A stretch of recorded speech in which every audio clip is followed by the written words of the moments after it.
Aula is a community first approach platform, and that's what makes it different from many other platforms out there, which is why the first tab that you can see at the top is the community feed. So the community feed is there and it's prominent and it is visible to everybody that's on that module. So the entire cohort can see what is put there.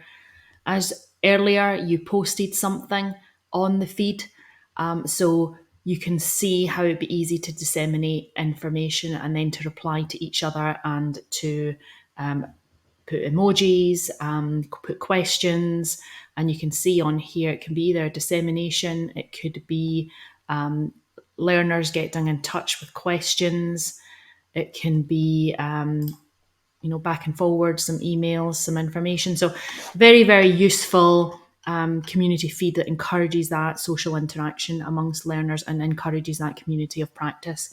As you post something on, we looked earlier and you could add on with a voice recording, you could put a file on there, you could put a URL or a video clip on there.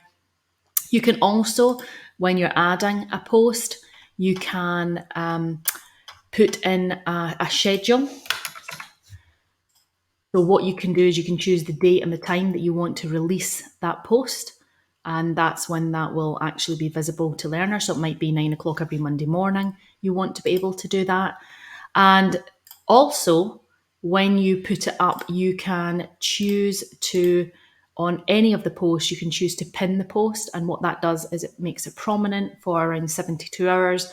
And then it pins it to the side here so that it's easily accessible for students. So that is for everybody to communicate on.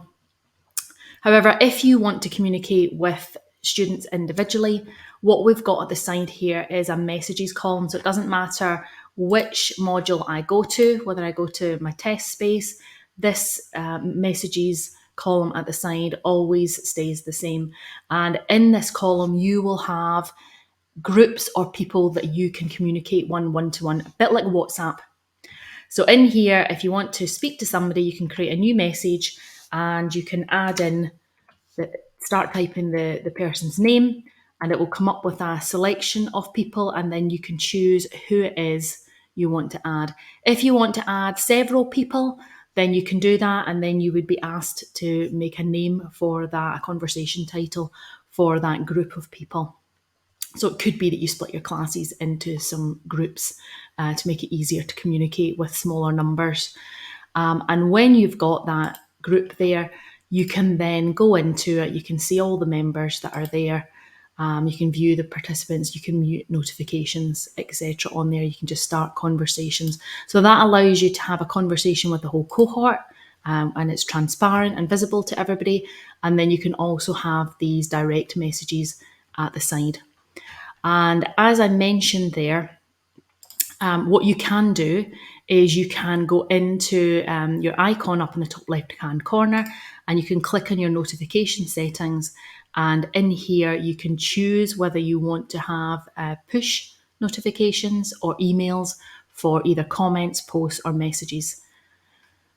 Always worth acknowledging that. So what to do is go ahead and create a message and add your program lead or members of your group or cohort that you're working with just now.